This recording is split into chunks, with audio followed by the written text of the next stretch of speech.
తెలంగాణ రాష్ట్రంలో మున్సిపల్ ఎన్నికల జోష్ కనిపిస్తున్నది. మొత్తం ఎక్కడ చూసినా కూడా మున్సిపల్ ఎన్నికల గురించే చర్చ జరుగుతున్నది.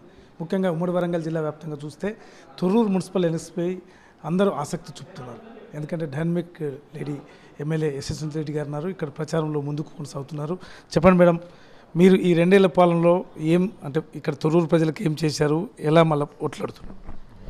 ఈ 2 ఏళ్ల పాలనలో మొత్తం పాలకుర్తి నియోజకవర్గానికి విషయానికి వస్తే 2,000 కోట్లకు పైబడి అభివృద్ధి పనులు ఇప్పటికే తీసుకురాగలిగిన అవన్నీ కూడా వేరే వేరే స్టేజెస్లో ఉన్నాయి. కొన్నేమో టెండర్ స్టేజ్లో, కొన్నేమో పనులు ప్రారంభమై, కొన్ని ఆన్ గోయింగ్ అట్లా అన్నీ కూడా ఉన్నాయి.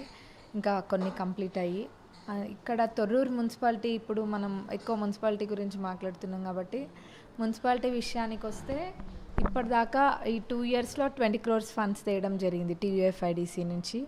అందులో ఒక 5 కోట్లేమో మినీ ట్యాంక్ బండ్, ఇక్కడ అంతకుముందు మాజీ మంత్రి గారు ఉండి కూడా 8 ఏళ్ళు క్రితం దాన్ని జస్ట్ ప్రారంభించినారు, అంతేగాని ఒక 10% పనులు కూడా ఎక్కడ పూర్తి కాలేదు. అది 2 డిపార్ట్మెంట్స్ మధ్యలో చిక్కుముడి లెక్కుంటే అదంతా కూడా క్లియర్ చేపించి ఇప్పుడు అదొక ఆకారంలోకి వచ్చింది. ఇంకా కూడా అది వరకు చాలా కావాల్సింది ఉంది మినీ ట్యాంక్ బండ్.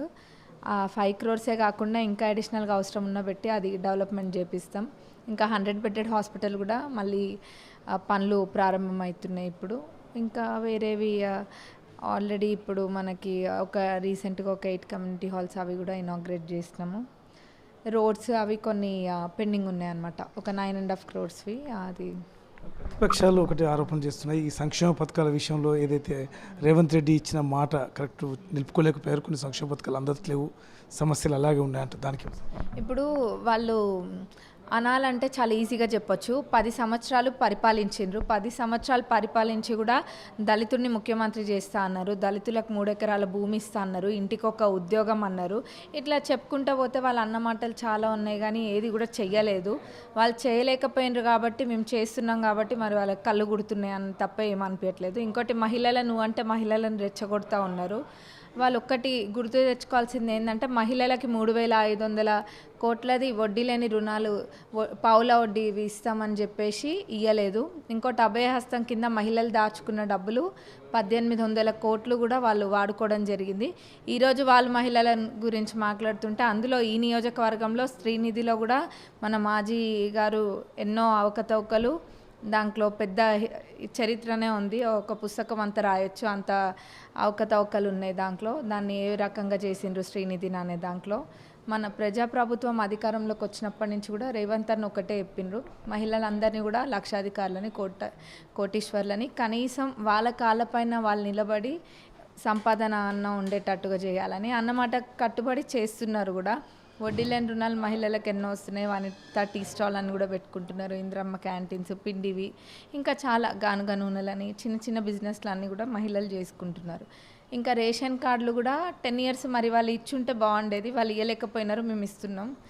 కాంగ్రెస్ ప్రభుత్వంలో రేషన్ కార్డులు అప్పుడు ఇచ్చింది కూడా కాంగ్రెస్ ప్రభుత్వంలోనే, మళ్ళీ ఇస్తుంది కూడా కాంగ్రెస్ ప్రభుత్వంలోనే. ఇంకా సన్నబియ్యం విషయానికి వస్తే అది ఎవ్వరు కూడా సన్నబియ్యం పథకంపై ఏలెత్తి చూపేటట్టే లేదు.